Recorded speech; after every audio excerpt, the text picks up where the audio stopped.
Hey everybody, what's going on? Rob Cesternino back for the Amazing Race 35 finale, and holy Shatner, it was a wild finish as we got through the Seattle Scramble here on a very interesting way to end the Amazing Race 35. Congratulations to our winners.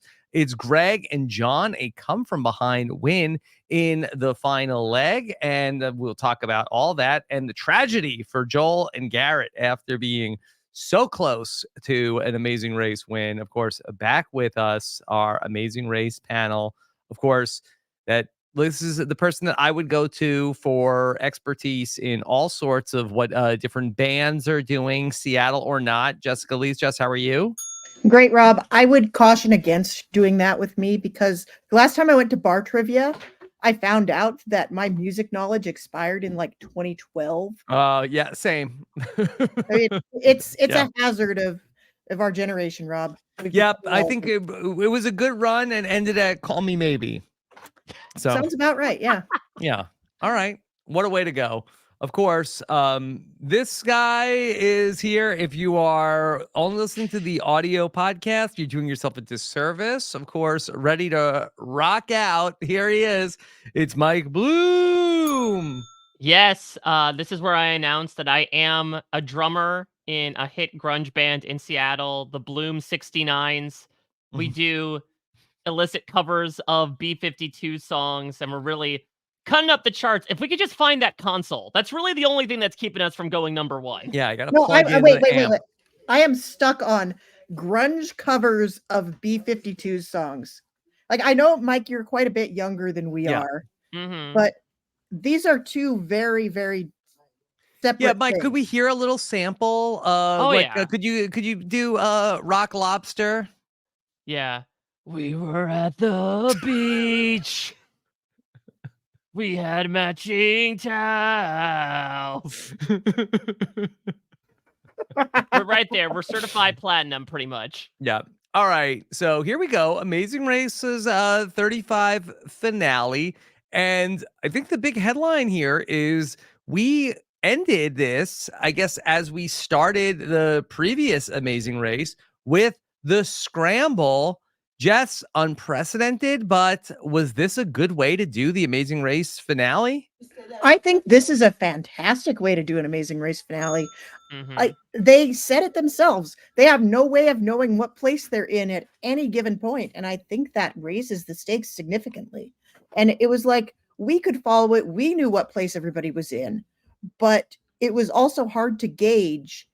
At any moment, somebody could overtake somebody else, and I think that added to the suspense significantly, because I think so many times we talk about this, the Amazing Race finale, they'll start off with some big ticket, e-ticket thrilling task, and it turns out that one team at a time can go on it. The team that gets there third is the team in third place for the entire rest of the ride, and that's not fun. And it's not fun for the team that's in third place either. It's like, oh, we got to the bungee jump third, so we got third place. What is our incentive to complete the rest of the race? And here it's like, at any point, like, you don't know what the other teams are doing. And then they all met in the middle, which I thought was kind of glorious. Yeah. Yeah, Mike? this was gold, in my opinion. This was one of the best decisions I've ever seen the producers make, to be quite honest. Allow me to be so hyperbolic about it, because why does Jess always say that the premieres and the finales are oftentimes the worst episodes? Because it's true. Because I'm always right. Exactly. But what I think, and listen, if you ask Morgan and Lena, though, they don't know which is right and which is left. But there's this idea that the final leg especially is so damn linear. It usually just takes place in a city center, and you're just going from place to place. And from a narrative perspective, to Jess's point, it's almost always going to be one team gets out ahead, and either they're like unstoppable, maybe someone gets tripped up at a memory task at the end, but it's not actually very climactic. Here, first off, I give them a lot of kudos for not retiring the Scramble. I know the three of us really weren't big fans of it when it was the first leg in Amazing Race 34. One of the reasons being, as our job to track what goes on in the show, it was incredibly confusing to track 12 teams where they were in the race. So much better with 3 teams, and so much better with like fewer tasks. We know them better. And also, again, it creates this really great narrative where if you're going with the chronology of the episode, I thought, okay, Greg and John are in last. They're out of it. They're that third place team. They took too long at the glass blowing. Quite literally, they blew it or didn't. And that was the issue. But because of both the weighing of the task as well as the distance between it, we see things actually shift. That, okay, now Rob and Corey are suddenly in third, and Greg and John, we'll talk about, like, by virtue of perhaps picking the right order to do tasks in, incidentally, picking the hardest task to do first ends up catapulting them into the lead, or at least close to it. So I think it really served as this perfect middleman of, like, making the editing and storytelling exciting while also throwing in much more variance and chance for catch up than we usually see in a final leg. Yeah, hard agree from me on the scramble here. I was a little bit nervous when they first said that they were going to do it because it was a bold choice. But in terms of like much of the coffee in Seattle, and I thought that to have it in that first leg where you had like 11 or 12 teams, whatever it was for Amazing Race 34, talk about where they're going to go, and we had to go, like, couldn't really spend time with anybody. We're just getting to know the teams. To do it here was just such a fun way to do it because you're sort of like, okay, oh, they took that much time there. Okay, so that now they got to get through this, and I don't know if they're going to go through it fast enough. So really, really fun way. And boy, you really felt like that Joel and Garrett, they did such a great job. And to just, I mean it kindly, but fumble the bag here with those two tasks that they end up transposing. Yeah, which is what our second choke in third seasons, Jess, at the final memory task. I mean, that's why we have the final memory task. That's what makes it fun. At the point where Joel and Garrett got to that final memory task, I was thinking back to what we were talking about when they forgot their notebook at a task and had to go back and get it. And I thought we were going to see them saying, well, it's a good thing we got that notebook back because we remembered everything. And then that's not what ended up happening. It was such a fake out. Yeah. So can I go a little bit meta with this final memory task? And obviously we'll talk about it a bit more. Of course. But I mean, so this one was interesting, right? It's not pay attention to the greeters, the flags, the literal greetings. This was roadblock prompts and detour options. Now, what's interesting is, correct me if I'm wrong here, Jess, at the end of every leg, they have to return the clues that they got, right? So that's really interesting because otherwise it's like, okay, you can hang on to these things and then just memorize them. But otherwise, you have to pretty much commit these to memory, hopefully write them down in your notebook as soon as possible. I mean, see, what kind of screwed up Joel and Garrett, arguably the reason why Joel and Garrett are not $1 million winners is because there were two roadblock prompts that both dealt with heights that both sounded kind of similar. Yeah. I mean, yeah, I think it's you never know what they're going to ask you. You know that you have to remember everything that you do, but you do not know what is the specific thing they're going to hang it on. And sometimes it's more obvious than others. Like we've seen like the task greeter be wearing something or saying something, and it's kind of discordant. And so you're like, okay, I got to hang on to that. But this was like literally, it's not about what you're doing or where you are. It's about what they told you to do. And that is a hard thing. I don't think anybody was thinking they'd have to remember that sort of thing. Yeah, and the two things were so close. Like, I almost say to the producers, like, get your detour and U-turn name or your roadblock names to be like a little bit more different than bird's eye view and above it all. Come on. Well, this is what we've been doing the entire season, right? Haven't we been the ones to take the second stab at these detour options and these roadblock prompts? And ours are always better. Yeah. They're not always better. Yeah. But this probably also explains why we didn't get one that was called this or that this season. That would have been hilarious, by the way. Right. And for Joel and Garrett, it just really felt like that this was their night, that they did so well on all of the tasks. And this was where they had a chance to really capitalize. I'm trying to see. They did have the first leg or first place finish a couple of legs ago. But it just felt like that everything was coming together. It seemed like that Greg and John, the machines, as they have coined them in the past, were stumbling, and it was right there for them. And then for them to just miss it on this, like, my heart breaks for them. I mean, we've all seen Terminator, though, right? The machines always win. No matter who's at the center, who's Sarah Connor, who's John Connor, the machines will always be there. They'll be back. And yeah, it was tough. And I felt bad for them as well, where we've been talking about this throughout the season, the ticky tack, that they memorized the entire James Joyce quote, that they arranged all the wooden instruments because they felt, okay, maybe we get bungled because there's this one detail that we didn't miss. So when they missed that switch and they're like, okay, maybe these 2 detour options need to be swapped. They need to be in alphabetical order. Okay, these last 2 are on the bottom. Maybe we just move them up 1 spot. Like, I felt bad for them. You could tell Joel in general was getting really frazzled of like, if we're getting busted for that, that's absolutely ridiculous. And he was right, because that's not the reason why they were getting busted. Yeah. There was a point also where I forget whether it was Joel or Garrett asked the other one, "Are you sure it's this? Are you sure it's up in the air? Are you sure?" Like, yep, yep, yep. And it Well, there wasn't. were a lot of moments like that throughout the Mhm. episode where it'd be like, there's like one tiny detail and you, the viewer, know what it is, but they do not. And they keep like almost, it's like harkening back to that classic Amazing Race 9 scene of walking past the clue box. Mm-hmm. Um, there was a lot of that this episode. And I think it really spoke to like how exhausted they must have been and how hard it is to just like keep the entire thing together just for that one last little push. Yeah.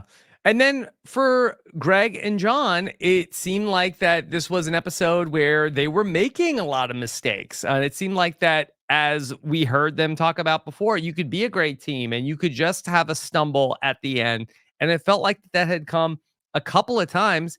I really felt like that, an hour into this, I did not feel like that Greg and John were going to, I felt like that Greg and John were headed towards third place. I did as well. I thought it was gonna be pretty road at that point. Like, it Hmm. seemed like they fell behind, and it was like, are they ever gonna like, we're never gonna see them in the same frame as the other 2 teams again. And then it was like, "Oh, everybody makes mistakes on this leg," and I think that's what makes for compelling Amazing Racing. I don't Oh, wanna yeah. see a team do everything perfectly. I wanna see everybody screw up. I would feel like I wanna venture to say that is the theme of this season of The Amazing Race for me, is everybody can screw up and everybody can come back from it.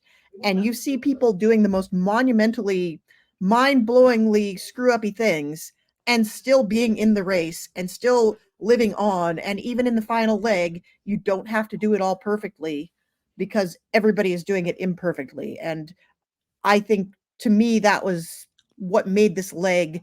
It was a kind of a perfect capper on this pretty good season. Wow, how therapeutic. I love that. I mean, I think also Greg and John benefited from getting stuff in their wheelhouse towards the end. Again, the happenstance with which they chose the scramble tasks was like they got their hardest one out of the way first. Grunge they had a little bit of trouble with, but then hey, here's a nice physical not even detour scramble option, I suppose, for you to finish it off. And oh, here you go, Mr. Photographic Memory. Please move these kayaks. So Yeah, I think Johnny with the photographic memory. Johnny Five is alive. Call him Johnny Million now, because that guy is a robot. But I think it You could ended call up him sort of Johnny 500,000. Yeah. exactly. Hopefully they split it that way. I think, you know what? I think John should get. Is this a hot take? John should get like 600,000, if not more. It shouldn't be split down the middle. I mean, Greg did a fair share. But they got to the detail. They got to that task second, and from what it was perceived to us, John did the Mhm. lion's share of that thing that Well, ultimately won John's them the $1 million. older brother. Maybe he should get it. Maybe it's like a succession thing that he's entitled to a bigger I am the share. eldest son. I'm the eldest boy. I get 600,000. Oh, the John heads are definitely speaking up about that. Yeah, I think it really was like a nice alpha and omega about them as a team, almost like a representation of their journey on the race, right? That remember, they had that patch in Vietnam where they hit 8th place twice in a row, and like they were legitimately having problems clicking, but that's much more a rarity than it is a Mhm. commonplace, Yeah. because once they were able to like click into their elements and do the things that they were good at, it was smooth sailing.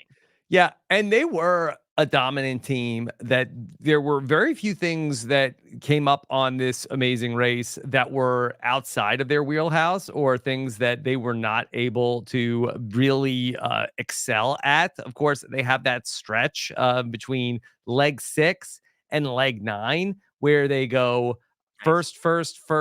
first, and then back it up with 2 second place finishes before first in the final leg. So truly like a dominant second half of this amazing race. I think it's fun when a team figures it out along the way.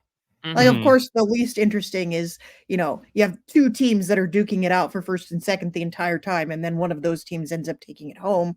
Or even better, you have like an Amazing Race 20 situation where you have one team win basically all of the legs and then win the final leg. So this is a growth arc. It's another sort of look at what you did wrong and learn from it. And I think they certainly benefited from a lot of tasks that played to their strengths, but they also you can see them learning how to run the race over the course of the season.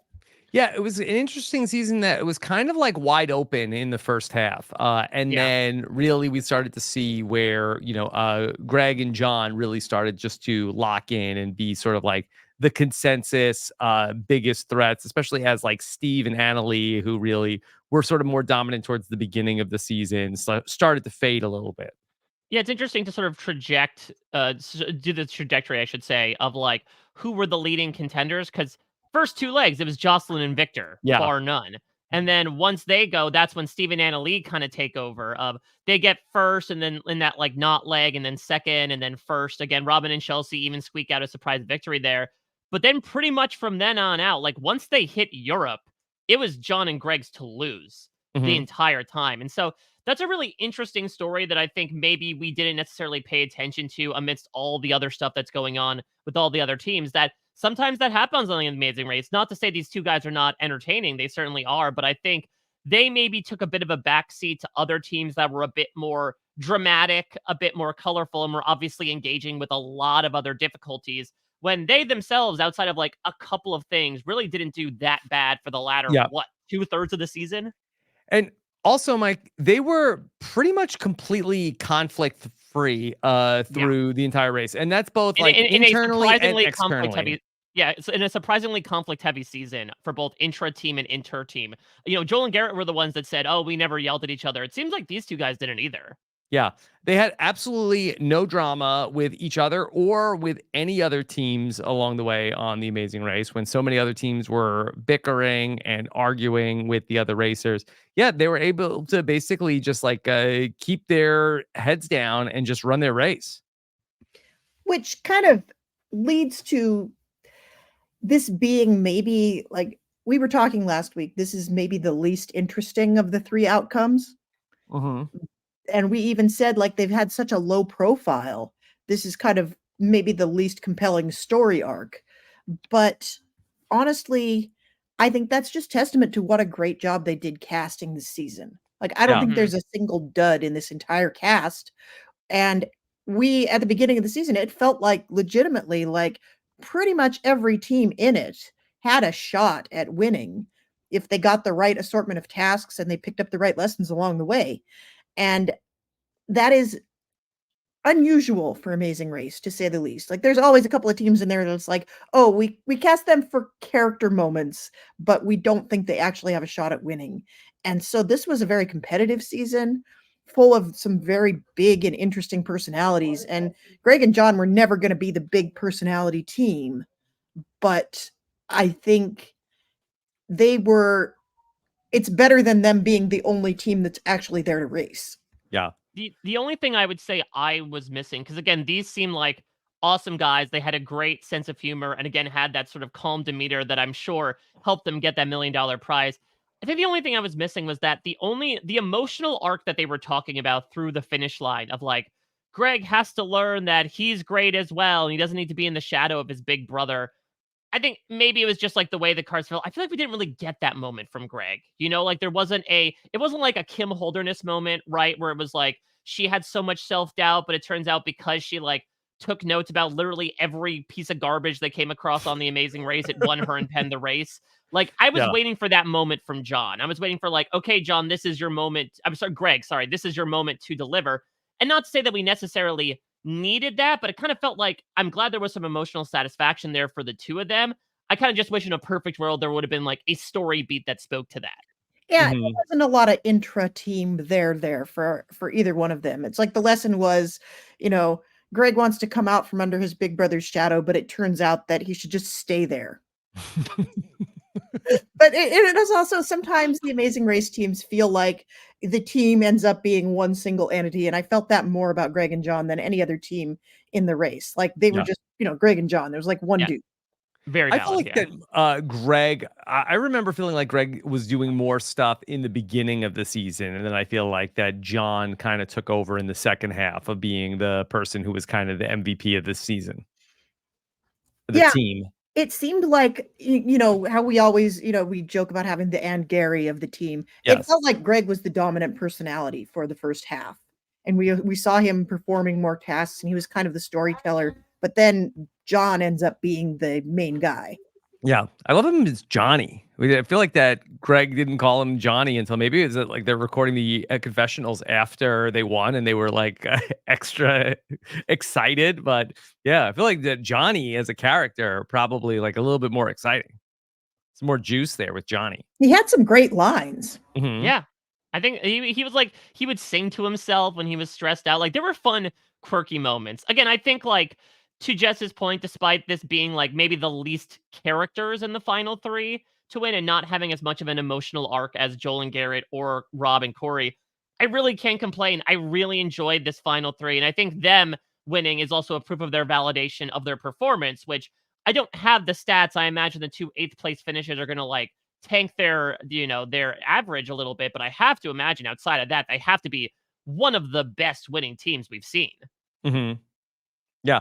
Um, very dominant. As we've had like some very dominant winners in the last couple seasons. And in all of the seasons ever, we have a Mhm. lot of dominant winners. Yeah. It's a lot of times there's not a surprise there. Yeah. We've spent a lot of time talking about the other two teams, but I don't want to go any further without talking about Rob and Corey and their Oh. amazing run that they went on here in this season. Yeah, I mean, I really thought it was going to be them through that first part when they come up with. Now, this is such an interesting comparison to last season's finale for me because last season I mentioned this time and time again, but again, it basically won them $1 million. Derek X and Claire take a risk. They purposely backload Derek X on a bunch of roadblocks because they figure, okay, maybe they'll get more physical, and that way I'll be able to sort of push through. No offense, Claire, and take care of it and put us in the lead. What happens? They get to their final destination. There's a physical roadblock. Derek X surges out ahead, and they don't look back, basically. Here we see Rob and Corey also take a risk. They have the three locations of the scramble, and they assume, okay, so we're more familiar with downtown Seattle, and maybe once the scramble is done, the rest of the leg will take place in Seattle. So let's start further out and make our way back in.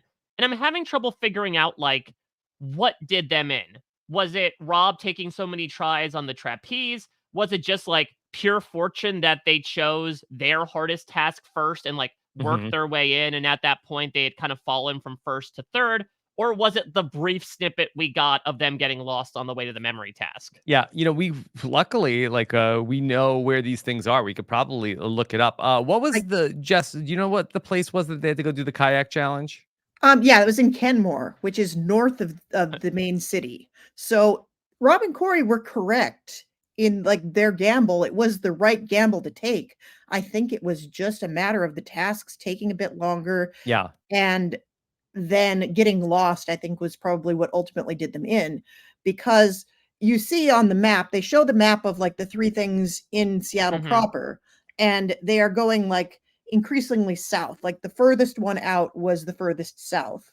And then assuming you have to go all the way back up, but you do have to go all the way like back up through the entire city and wind up like kind of in the suburbs.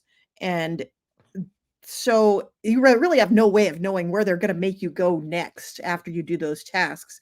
So it kind of ends up being a lot of guesswork. That was the correct guess in this case, but I think it just ended up not being enough. I think honestly, even with getting lost, if they'd been amazing at the memory task, they might have been able to pull it out. But I think they just lost just that much too much time. Yeah, I'm not even sure if they could have passed Greg and John with the memory test because it seemed like that they didn't even screw up. So I feel like that once Greg and John are there, like I feel like it's going to be hard to start doing that challenge and then pass them. It seems like it, yeah. Yeah. Can But I, if yes. there are producers on the line, can I suggest hopefully they make this, finish line scramble a thing for future Amazing Race seasons? And obviously it won't be instituted next season, but maybe I'll put out a suggestion and I'd be intrigued to see if the two of you agree with it or not. Can the prompt for the scramble, they give you those 3 words, can you actually get sort of like almost like a detour, a description of what the task would be? Because the Mhm. implication to me was like, we hear them driving to Grunge. They're like, I don't know, we might be performing, we might be building something. I wonder if had How they. about when they're going to grab and Joel and Garrett like, well, maybe we'll have to grab a fish out of the sea.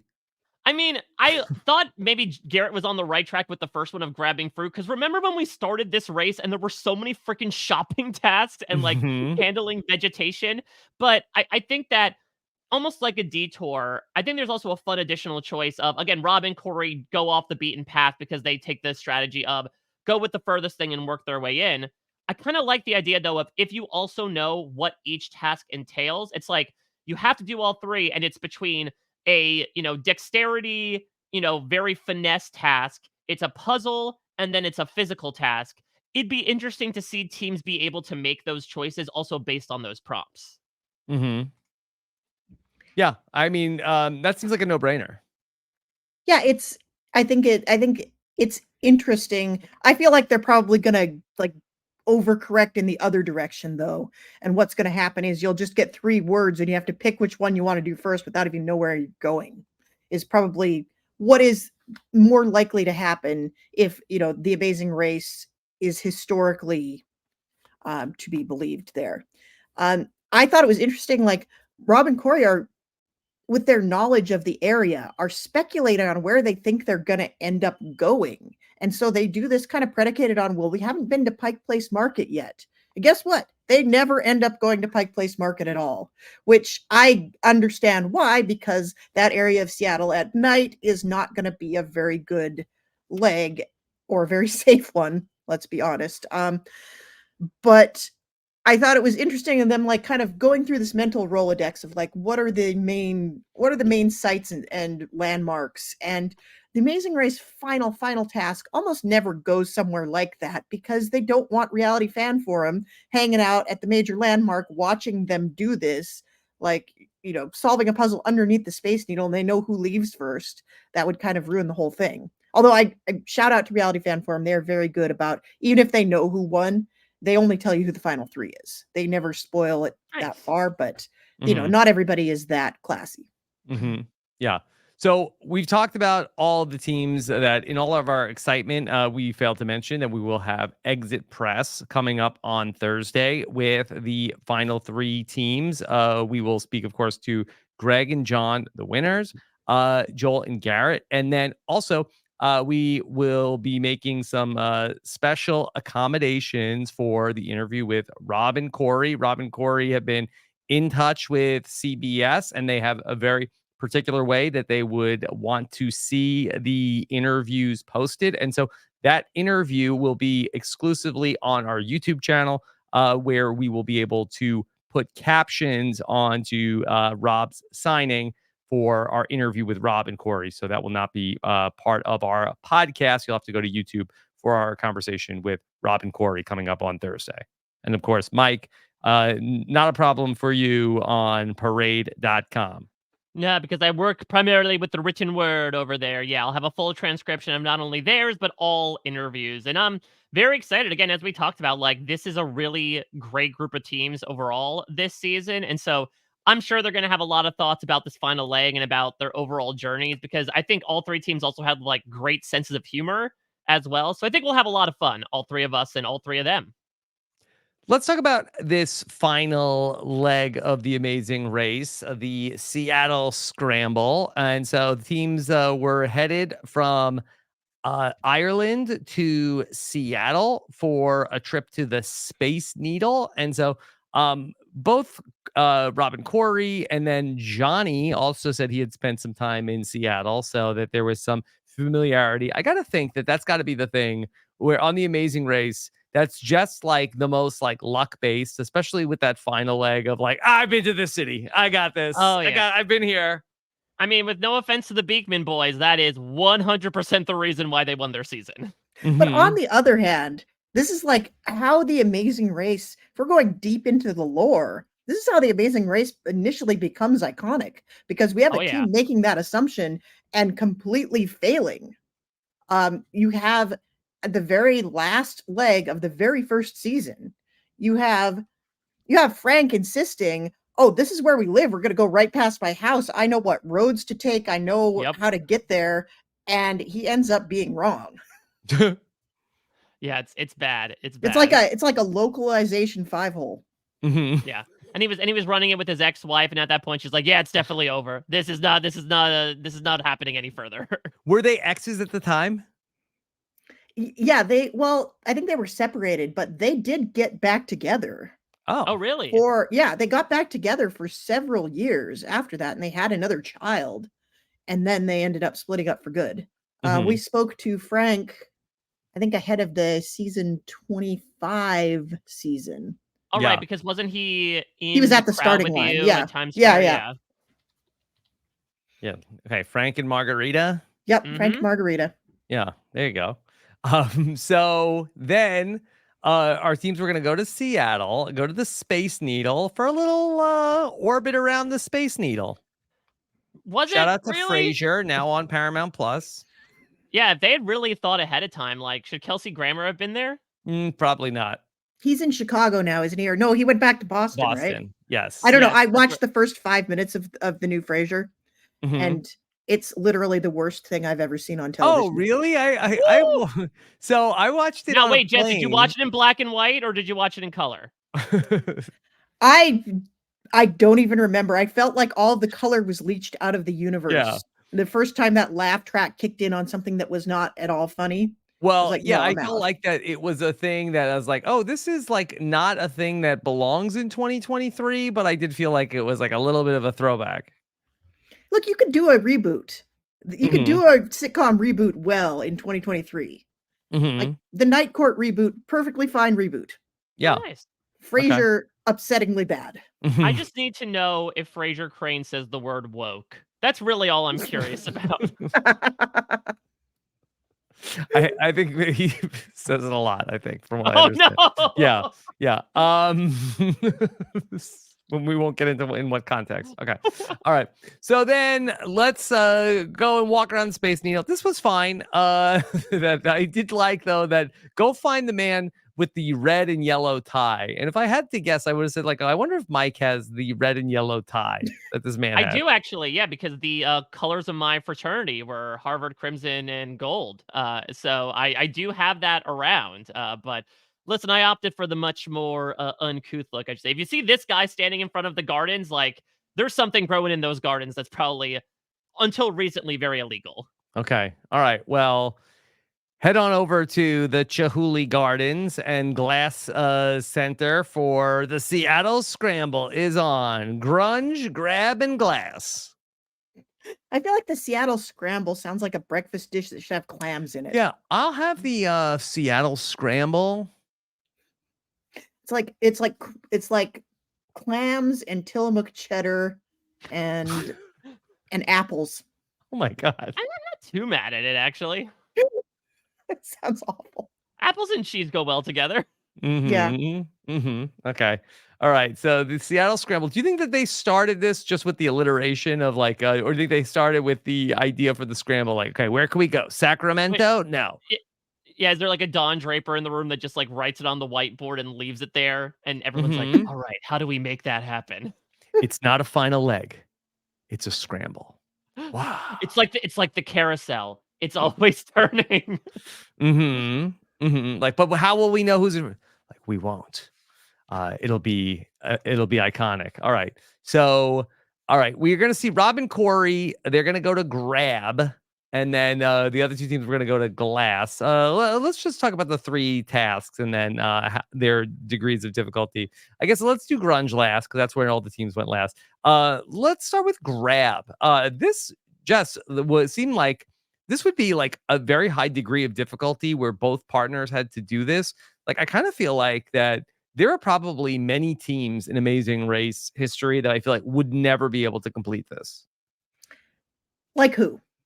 I don't want to name names, but I kind of feel like that, people of was Steve going to be able to ever get this? It wasn't that hard. It was just like a matter of getting yourself swinging hard enough and timing it right. It didn't seem like anybody struggled with it so hard that it threw them off. It seemed like the biggest issue, I think, was that there was a certain amount of like acrobatics, quite literally, when it came to getting your legs in a certain position where you could swing them up. I think that's what we saw happen a lot with like Joel and Garrett when it only took them 3 tries, but like I felt like Joel from the first time to the third time was completely night and day, where it's like you have to very smoothly swing your legs out in proportion with your arms. I'm kind of surprised that people dropped right after they hooked their legs around. Like, I think you could just build up enough momentum swinging back and forth, but I guess once you stop, it's just very hard to get it started again. Yeah, I just feel like that there was probably like a certain degree of physical fitness that was required that I feel like that we don't like normally get on an Amazing Race, especially when it's a roadblock and both of the teams have to do it. Like, I could see this more as like or I'm sorry, as a in a detour where both teams have to do it. Where if it was only one partner has to do it, I could see that a little bit more. But I did think that that was a little tough, a big ask for all these teams. I feel like all of these teams got through Riverdance. And granted, that was a roadblock, but it was Yeah. arguably the less physically dominant in every case. I feel like Steve can do Riverdance. He could probably do this. Okay. Yeah, though I will say a little bit of an ageist challenge where the 3 younger men did it basically no problem, and the 3 older men had significantly harder times. And there's Yeah. a flexibility element to it too. Flexibility as well, for sure. Yeah. So yeah, that was the grab task. I guess looked like fun. Gotta find out from Johnny if he ended up taking an acrobatics class after this. He looked like, he looked like he was very in his element. Yeah. The only person I guess who had the most struggles with this was Rob, who ends up taking what, 5 tries to get this? Yeah. Yeah, but 5 tries is nothing. Nothing. When you compare it to like some of these tasks that take like, 15 and 20 tries. Like, this is not dancing with a jar on your head. Yeah, kudos to Joel and Garrett because I really thought they had it after they like were able to get through this with just like 2 tries. And I think that was like was that the one that they had to do last? And so I was like, oh, I think they got this. I think they got it. Yeah. It was very exciting. I was pumped for them. Yeah. Mike, I'd hate to see like one of those like win probability charts that they have for some of these football games, but I have to feel like that, boy, for Joel and Garrett, they had to be like around like 90% at that point. Was this Joel and Garrett's 28-3? No, I don't know if it was quite that big, but it seemed like that. Yeah. I would say the Stephen and Lee beating Morgan and Lena to the pit stop was the 28-3 of this season. Of like they were dead in the water and somehow caught up. Joel and Garrett was like the underdog is actually taking the lead in this. Okay, we could see them win it. Oh wait, no, they get shut down at the end. Yeah, they didn't know. Sometimes when the underdog like catches the car, they don't know what to do with it. Okay. All right. Okay. Let's talk about the glass. Okay, boy. This looked like the hardest one, honestly. Yes. Oh yeah, by far. This was nuts. And Yeah. the fact apparently it took Rob and Corey 1 try to do. So yeah, and Joel and Garrett, it was kind of like the same thing. They breezed right through it. So I think it must have been much easier than it looked. But there were a lot of little pieces of it that you had to get the technique on. You had to get the technique on. There's a hopefully couple not a points little pieces by where the end of it. yeah, I think that you could have some choice freeze frames. Like, what are they making? What are these people doing? What is this? What's going on here? What's legal in Seattle recently? Okay, I understand it. The 4 inches. Okay, you're packing a pretty big bowl, but let's do it. I don't judge you. I honestly, I thought we could have gotten a lot more theatrical with this. Like there was a point where one of the balls was a fail and it Yeah. immediately broke on the table. Yeah. It was like, that task judge should have been smashing them against the wall every time they got one wrong. Yeah, you ever That watch would have a been Blown Away on Netflix, Jess? I have not seen it, but I have heard that it's incredible. Yeah, I think they do take the stuff and smash it when they don't like it. And I believe, Mike, hosted by Big Brother's own Nick Uhas. I was gonna say that's Nick Uhas's Forgot gig, that. right? I'm glad he landed on his feet. Yeah. I mean, they do But- make amazing things, but it's like, we're in a room with like a 900-degree oven. Like, the people are just like drenched in sweat. Like, it's wild. I will say I do agree it would have been more fun to just have, the task judge like measure it with the little scope, dash against the wall, make it again. But that doesn't really feel like the Seattle vibe to me. We will talk about the harshest task judge of the race when we get back to grunge. Love that guy. Oh my god, that no nonsense Booker is so good. Yeah. So Greg and John, they look like they got the hang of it first, but then they were having like the most trouble with like getting the glass ball to be the right size. Just needed bigger balls. Yeah. Absolutely. And I think even when they did, there was like they had problems with knockoff, I think, as well, right? They hit it too hard or they hit it at a different point where like it snapped off and then shattered. So yeah, I think to Jess's point, like once they figured out how to do it, it seemed like everyone struggled initially with like how do you actually blow it and spin it at the same time, which was my favorite childhood game. But I think that once they figured out an actual method and like watched it once or twice, for Rob and Corey and for Joel and Garrett, it actually took surprisingly little time to do. Yeah. So Joel and Garrett got through first, and that was like the first sign of like, oh, hold on, could this be Joel and Garrett's day? Because Greg and John, it seemed like that this was of the three tasks, it seems like the one that they had the most difficulty with, and they were having to do it over and over and over again. And I was like, oh, this is it. Joel and Garrett headed towards third place here today, but eventually they get through. All of the teams end up at grunge for the same time, and I thought this was like shades of like the Amazing Race 31 final leg of basically like we love to have people set up for a rock band. Yeah, it's a fantastic fantastic hook, and you can have it inside a space where you don't have the public in your face, and we're harkening back to some of Seattle's greatest cultural contributions, but I think the headline here is definitely their task judge, who is one of the greatest task judges in a season full of great task judges. Yeah. I just want them to be meaner. He was so over it. He was so over it. I love it so much. Yeah. So Wait, do you think he brought that energy? Or do you think Bertram is there behind the scenes being like, okay, can you be a little bit more of an a-hole? More. Yeah. You'll never make it in this town, you'll Joel never and make it in Garrett, if this you set it up this way. Yeah, so okay, so this is one point where Joel and Garrett are talking, and is it Joel that's like, oh, I actually have a roadie jacket from my wife for Weezer. Yes. And then the guy says, like, hey, time to get rid of that Weezer roadie jacket. You'll never make it. Imagine if he did, like, dear Weezer. Yeah. I'm returning Apologies. this to you. I'm not deserving of this jacket because I did slightly fail at a task where I couldn't figure out that the cables for an amp were inside the amp itself. I apologize. I thought amps were full of things like wires and metals. Silly me. Ooh-wee oo. I do not look like Buddy Holly. Sincerely yours, Joel Strasser. Hey, Joel, Weezer just called and said that, hold on, I gotta get my Weezer songs right. I was gonna say you're a creep. That's Radiohead. I was gonna say wrong. I was gonna say you're a loser, and that's Beck. Yeah. No, his task performance came undone. Yeah. That's There what we you're go. looking for. Hey, it's your cousin, Marvin Weezer. You want to hear about a roadie who effed it up? Well, listen to this. Wow. Okay. Wow. I hope that tomorrow Joel's wearing the Weezer roadie jacket. I'm going to ask him to produce it. See if you can put it on. Well, actually, no, because he'll be in New York. So I don't know, unless he brought it to the party. Hey, you need a It jacket. is quite cold. Yeah. Yeah, exactly. True. Can we assign each one of us to one of these 3 bands that are Okay. facing off in these Battle of the Bands? So we have the Black Tones, Smoky Brights, and La Fonda. Well, I have to ask about La Fonda here.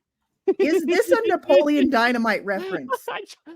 So it was LA space FONDA, It's not but like spelled the same. I can't help but think of it, right? Like, Yeah. how can you not? Well, and these are real bands, by the way. Really? Yeah, they're not made up. Like, you can look at them on Instagram. Oh my god. Okay. Yeah, these are you gonna get the Amazing Race bump? Well, Yeah. you have to. real Like, I think Seattle bands. what's harder to do? Get a Seattle band to come and play in a club for a few minutes, or recruit a bunch of actors and get them to play a coherent song and pretend to be a band? Like, Mhm. do you want to just get the Beatles in here, or you want to actually go out and cast the Monkees? Yeah. So yeah, La Fonda, they're real. I think my favorite was the Black Tones because they were singing about having a spider in your room, and that was Yes. like the only substance of the song. Oh my god. I mean, there's something very Talking Heads about writing a song about something like that. Yeah. Yeah, It's not just a, failed relationship here. Mhm. Yeah. So yeah, the Black Tones, they're a real band. The blacktones.com. Do you think these bands will be like as seen on the Amazing Race 35? If they don't post it to their Insta, they're idiots. Yeah, because Mhm. I'm pretty sure that's like all their original songs. So like, yeah, you get 30 seconds of your original song played for millions of people. Unless they Mhm. had to write a song like specifically for it, Yeah. which would explain why there's a song about a spider. Mhm. As Yeah. much as I love the Task Judge, I kind of would have loved if the band walked out there and like started playing. They're like, "Where's our power cables? Oh man, we can't play any music." And, like, you know, they Mhm. know Yeah, they you failed. guys are fired. This is so not rock and roll. Yeah. Yeah, and then you Which smash the band glass against the wall. do you all think has the most Instagram followers? Ooh, I'm gonna say Smoky Brights. Yeah, Smoky Yes? Brights. No, Black Tones. Oh, Oh, look at Yeah. this. People love Almost the like spider triple up. song. Yeah. I think wow. that the Smoky Brights, I think have like 5. La Fonda has like 6, and then 15,000 followers for the Wait, Black Tones. 5,000 or 6,000 or Or 5? 5. I 5,000. was Yeah. gonna say everyone in the 5K. Smoky Brights follows the band, and that's it. This Yeah. is like the time Yeah. Amazing Race Canada had a task around this mobile record store. It was like a record store out of the back of a van, and you had to follow them on Twitter and find out where they were going to be next, and then like go to the next location. And Dan Mhm. Heaton and I go on there, and we're like, oh, they have 172 followers. Let's see if we can get those numbers up, and we doubled them overnight. So, Nice. Fun fact, the Black Tones are rock and roll twins, Eva and Cedric Walker. Wait, but what were the rest of them? Yeah. The front people. Isn't there? Yeah, there was a third person on stage with them. Is this one of Hmm. those Stealing Angels situations? They may just need like backup people. Oh, could be like session But, people. but do they Yeah. have to be in the family? Yeah, these are the Black Tones. Yeah. They're like the White Stripes. I love it. Or Mhm. wait, so then are they dated or are they related? Yes. Oh, that's not Yeah, yeah. that they thought Jack White and his sister were siblings until they revealed that they were actually dating. Okay. Yeah, I might have still not gotten that memo, but we'll I still don't know which one is actually true. Mhm. Okay. It's Schrodinger's band. Schrodinger's band. All right. So yeah, the bands were all there. I do feel like that this would be a task that I feel like I've hooked up enough podcast equipment. I think I would be okay in this one. Now, would you know, though, about the nifty little trick that the thing that goes on top of the amp is actually just flipped on the underside of said amp? No, I don't think so. Not a lot of amplifiers in my podcast setup here. I also thought it was interesting. So, if we would have seen where Greg and John didn't win, and potentially like if they helped out Rob and Corey, like, I mean, was it John? Like, what a nice guy. What a mensch. Like, hey, yeah, you got to plug all this stuff in. Yeah, and I think my favorite part of this whole sequence is John flipping up the lid of the amp and having his hand resting on the thing, and then he's like, "Oh no, this isn't it," and then he puts it back on there. I was Yeah. just like, if they had lost the race, that would have been the moment that they lost it. Do you think the issue is that it was so dark in there and the cables are black and they're at the bottom of like this like No, black box? It's not that dark mean- in there. I think the assumption is like they thought, okay, there's probably like a little box that's supposed to be separate that you put on top. I mean, brilliant on the amp constructor to be like, hey, we could just like affix that to the underside so that it could flip open very easy. I just don't think they realized it'd be that convenient. Mm-hmm. Yeah. So yeah, that was like just pretty wild that the teams figured it out, and then I feel like Rob and Corey were not like sharing information with Greg and John. Oh, no, They were not paying it forward. Yeah, but we saw this with Corey back during the wooden carriage roadblock, right? Like he sees Joel and just slowly walks by him. Like they were not completely on the Robin and Chelsea level of like we're not going to help you, but at the same time they're certainly like, if this is going to help us get ahead, mum's the word. Mm-hmm. All right. So once the teams got through the old Seattle Scramble, okay, now they were going to head on out to the airfield to do the kayak challenge. Now, just maybe was I missing something? Why did they go to an airport to move boats? Well, it's an airport for seaplanes. Ah. And that's a Pacific Northwest thing is these little planes that land on the water. So you don't have to have a runway, you just have to have like enough water. Mm-hmm. Okay. Maybe that was the task of all these boats ended up at our airport. I don't know what they're doing here. Please order them so we can ship them out. Well, Please they should have like the boats are the roadblocks and the planes are the detours or something like that. Yeah. So they have to go through it, and Joel and Garrett, they get there first, and they're winning, and they are getting they got set up, but we get the old chimes that when they're setting it up, and it's like, okay, well, they'll figure it out. Right? They do eventually, to be fair. Right. And apparently we found out from what? Didn't Greg say on the mat that they were 120 seconds ahead of Joel and Garrett? So they did catch up, and I'm sure we'll ask them tomorrow, like, how much time did they spend at that task after Greg and John left? Was it just a matter of Greg and John got it in one try, and then Joel and Garrett are like, oh yeah, we should switch this, and then they immediately got it too. So it really was like a two-way foot race. I mean, you know how the editors can kind of take a tiny moment and blow it up big to tell the story. Like it's a piece of molten glass. Yep. This could have been 4 inches across, or it could have been way bigger than that. We don't really know. Okay. People who are just listening to the podcast are just going to be so weirded out as to what that noise was. That was me making glass. They thought your mouth trumpet broke. No, it's that was the mouth vuvuzela. And then the trick is then you got to not let the air out. That's the trick. Okay. So, yeah, but here comes Greg and John, and Greg tells us Johnny's got a crazy memory. Watch him go. It was amazing. Mm-hmm. It really, like, you barely see them do the task, honestly. Mm-hmm. And they're moving these kayaks around so quick. Lots of flashbacks to earlier in the race, and ultimately, it's kind of all she wrote because Greg and John are going to pass Joel and Garrett. Very deflating, I'm sure, for them to see Greg and John leave, and then it's going to be a race to the mat. And Jess, did you buy the fake out at all of like, oh, who's going to get it? Who's going to get there? Honestly, I kind of did because it was that close. Yeah, I like they could have pulled it out. I was pretty sure. But there was that little lingering moment of doubt. And usually, given that in a typical Amazing Race finale episode, the lingering moment of doubt leaves in the first 5 minutes of the episode, I would say I'm okay with it. Like, I'm okay with like being like 90% sure it's going to be John and Greg. But what a story if it hadn't been. And like the possibility that story was there, it stayed on for much longer than usual. Sure. I love the haunted house aspect that Greg was feeling of like, I see a car. Is it them? We better speed forward. And like, it turns out, again, we'll ask them. Probably not. It was probably like a park ranger or something, and it just freaked them out. I would love to see like a car chase in the final Amazing Race leg. Like somebody would probably die. Like there's usually a reason they do not let you drive to the final thing.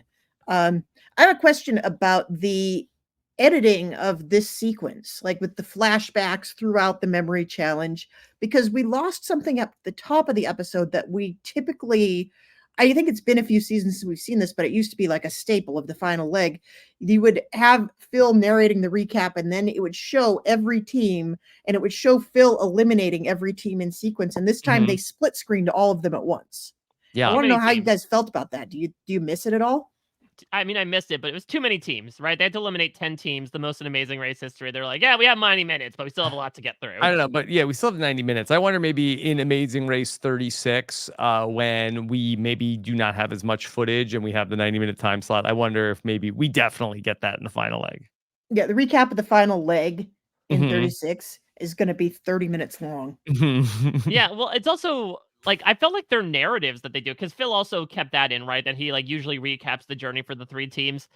Some of them felt a little stretched. The Rob and Corey one in particular, of like Corey faltered at the pot roadblock, but then after that they recovered from that stumbling point. It's like, I mean, you could also talk about, them bungling the detour that had them going for the express pass. Like they kind of obfuscated a lot of stuff with Rob and Corey's journey of like they screwed up once the entire race and here they are. Well, maybe we do need it. Here is an itemized list of every way every single one of these teams screwed up. I mean, they basically start off the final leg tied. So I don't know how much we need to get like their missteps along the way. I just feel like it was interesting as part of their journey of like, even though they stumbled a couple times, they were making calculated decisions. Like they don't even mention the use of the express pass or anything like that. I mean, it's always it's a great fiction of the Amazing Race that we all collectively choose to ignore the fact that everything that happened before this episode really does not matter apart from which teams are there. It's the friends they made along the way. Exactly. Yeah. All right. Well, Greg and John race to the finish line, and they really impressed Phil, because Phil says that this is the most excited he's ever seen any team racing to the final leg. Jess, could that be true? How could you not be excited racing to the final leg? Like, this seems like this is like shaving 100th of a second off of your marathon time. And I don't know. We'll have to. If, I'm sure there's a compilation video like there is for Survivor winner reveals of like every single winning Amazing Race team crossing the finish line. I would imagine a lot of it is exhaustion. There certainly was a lot of energy for them. I mean, John like nearly fell on his way. How great would that have been? Like, if we're gonna ever see this in Amazing Race season, so Johnny almost bit it on the way to the mat, and then we imagine like Joel and Garrett like end up like running past them. That would have been amazing. Yeah. I mean, maybe there is the fact that frequently the team that wins is the most boring team. So there is that. Like maybe those teams are a little bit less excitable. Like, Bates and Anthony probably didn't leap up in the air for joy when they won the Amazing Race because they were at a 3 the entire time. So yeah, I could see that. But yeah, I think nobody's going to top Will and James, for instance. I was going to say, though, that was like a different type of excitement because obviously there was also a lot of nervous energy affiliated with that as well. Yeah, but nobody's that as far as like lifetime high moments of Amazing Race contestants. I don't think you top that. Yeah. And they're jumping. And so very excited to ultimately end up doing it again. Congratulations to Greg and John. And then here comes Joel and Garrett. 2 minutes later. I mean, they deal with it in the way they dealt with basically everything this season, which is like, oh, well, we still had a great time. And it worked successfully for them. It was a nice reminder, as they mentioned, like, yeah, we never fought. And I was like, oh, yeah, I guess they never did fight. Arguably, I would say the 3 teams that fought the least were our final 3 teams. Interesting. Jess, is that tell us something about New Era Amazing Race? I don't know. We've seen a lot of teams. We've seen teams fight and still make it to the finals. Yeah. We've also seen a lot of fights get edited out. Like Derek and Claire told us, right? That like they went through a lot on the race that wasn't shown. Yeah. All right. Well, this was some great bonding time for Smythe and Strassert, that they had basically the best time that they could have ever had together. But now back to the families. Now, Garrett did say at one point that he wanted to take his family up to Seattle. Do you think he'll do that still, No. or are there bad memories No, I associated with think he's that? like, I never mentioned Seattle to me again. You know what's great this time of year? Portland. Mhm. You know what I hate? Grunge music. Burn the Weezer jacket. Never drinking coffee again. Yeah.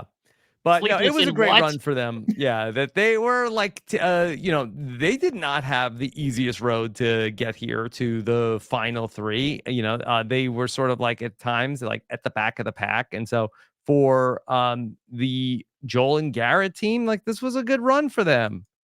Yeah, and I do think that they sort of were kind of like, I don't know, like a competent team in Dandrew clothing, if that makes sense. Dandrew is a team from the Amazing Race 13 that were these two frat bros that were the biggest pair of bumbling idiots perhaps the race has ever seen that somehow stumbled ass backwards into the final three. And I think on paper, you're like, wow, Joel and Garrett are really outmatched. There were several moments where they found themselves in the back of the pack, certainly more than the other two teams.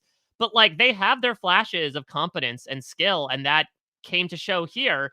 And again, all that matters is the final leg. And I think it was a fun example of, yeah, again, yet another microcosm of their team that okay, you might think on the surface like these guys are just going to be our consummate third place finishers, get left behind from the jump, but no, they were in it to quite literally win it for the majority of the leg. It was a great job for Joel and Garrett. And then ultimately, Rob and Corey. And of course, they were such a great story all throughout the season. And Phil highlights that on the mat as they come in third place.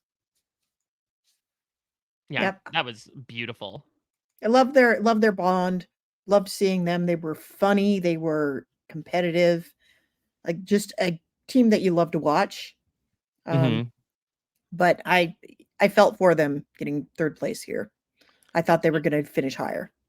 And their comments on the finish line were just like probably the most emotionally touching moment of the episode for me, where Rob talks about like how appreciative he was that Corey signed with him and to him the entire time, and like how he clearly knows that his son is proud to be Coda, which I'm sure like he has a lot of emotions involved in that, being a deaf parent of a child who's able to hear.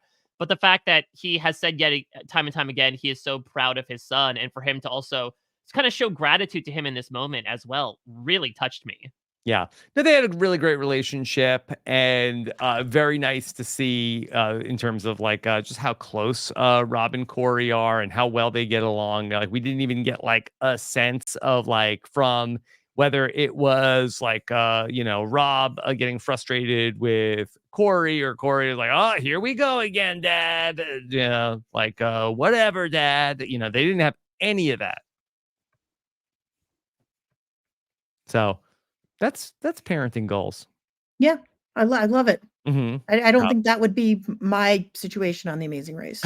No, I don't think so. All right. So, what about in the rear view? Amazing Race 35. I know you two are such historians of the show. Jess, I think you said it was a very good season of the Amazing Race. Yeah, I think it's top half for sure. Like I Mhm. think we had some truly iconic moments. We had a variety of teams. We had very few duds in the cast. We had some new locations. We had some unique locations and tasks. I didn't feel like they were phoning it in at any point. Yeah. And I think there were so many moments where you didn't know what was going to happen, which I think is a hallmark of a good Amazing Race season. Yeah.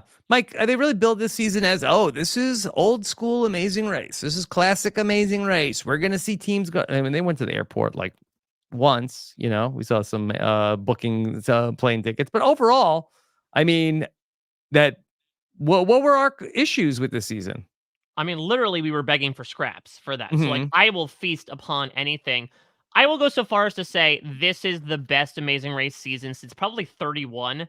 And there could be arguments made to put it above 31, especially if like you don't know the reality TV contestants from all three shows. I can imagine the value is a bit lessened from that. But I think that to your point, Phil in that previous time was talking about this as sort of like a return to form Amazing Race from a structural perspective, but it really felt that way in terms of tone as well. I know, of course, we're having the inevitable discussions of like, can reality TV have villains nowadays? But I do feel like we saw conflict like actual conflict that did not really veer into toxic territory, in my opinion, and like led to genuine drama. We had so much variance. Like, I was nervous for the season after the first couple legs. I'm not gonna lie, because they were short on tasks. We're like, we have 90 minutes. Why are we just doing a roadblock and a detour? And the placements were nearly the exact same the first two legs. But I said it before, I'll say it again. Once we hit Vietnam, I think we really took off running and never stopped. I think then we got much more variance. The teams were, to Jess's point, much bigger hot messes, which again, I think led to a lot more of an entertainment value. We had both inter-team and intra-team drama going on as well, even if it feels a bit manufactured in retrospect. So it really did feel like a fill of, and quite literally a fill of, being able to like get the doses of what I love about The Amazing Race. This idea of going to places and experiencing the culture, going to Slovenia for the first time and seeing how beautiful it is, getting to be part of a competition where literally anyone can go at any point in time. Remember, Jocelyn and Victor finished first place in the first two legs and then went into last place by the end of the fourth leg. I feel like, to the point Jess made before, each team had at least a moment on the season, which I feel like is hard to come by, especially in a season with 13 teams. I really can't complain with too much. I guess the only thing I would say is that I do feel like in retrospect, we kind of hit our peak around like that first Slovenia leg, where it was just that incredible comeback from Steven Anneli and everything going on with the Express Pass. We sort of went downhill from there, though I think we picked up a bit at the finale with just how exciting it was that Joel and Garrett could play it out. But I really have very little qualms with The Amazing Race 35. I know that 36, the upcoming season, was filmed first, so I would say don't be as expectant for next season to mirror this season in terms of structure, tone, etc. But if they use this as a blueprint of how to approach 37 on, I think we're in very good hands.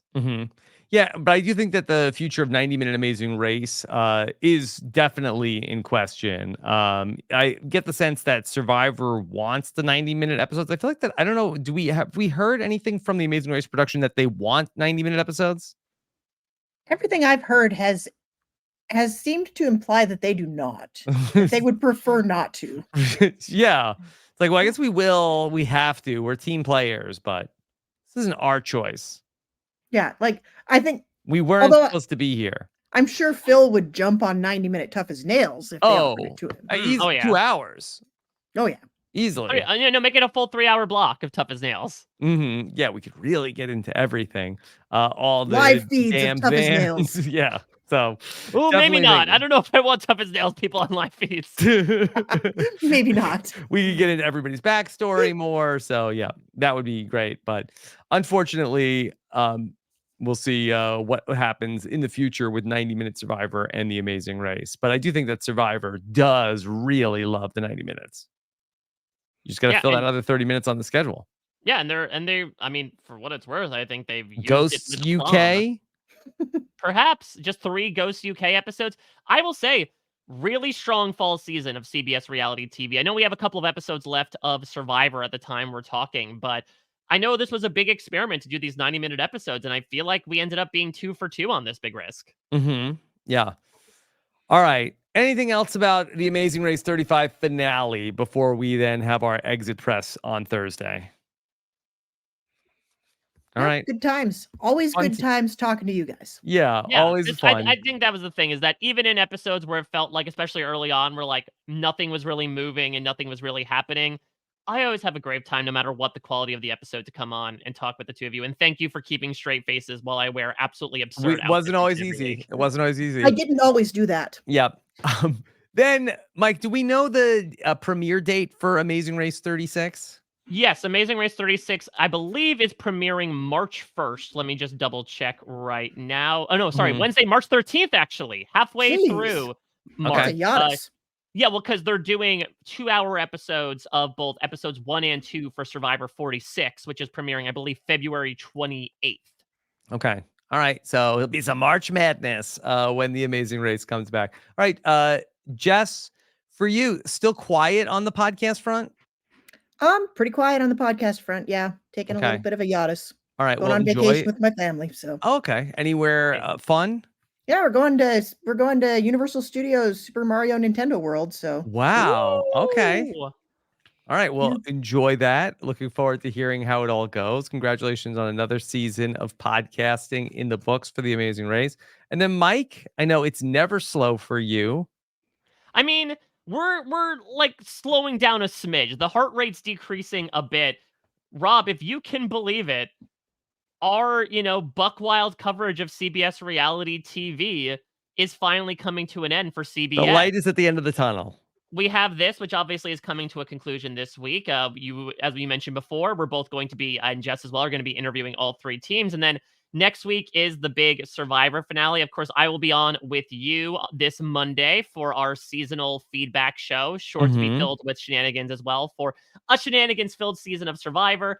RHAP B&B as well. We had Ira Madison III on and played a NSFW game of categories. I will say that we're going to have, of course, this week we're doing the B&B as well. And then over on post-show recaps, I am covering Battlestar Galactica. I'm covering Fargo. We're doing some year in review wrap-up. So yeah, everything is all of a sudden coming to a close for the year. And I'm happy for my schedule's sake, but I'm also feeling a little wistful about just how much we have been running in a sprint for the past few months. I felt like Steve at certain points, but now I'm feeling like Johnny at the end of it. Come on. Yeah. So, really 2 more weeks of really very busy times, and we go right into Christmas. And then also just keep your eyes peeled for Mike and I's annual tradition of the best of the year Brant Steele. If you have anything that you feel like should be in the best of 2023 Brant Steele, then go ahead and let Mike Bloom know on Twitter. All right. In the meantime, we'll be back on Thursday for our exit interview special. Thank you so much for joining us for our Amazing Race 35. Take care, everybody. Have a good one. Bye.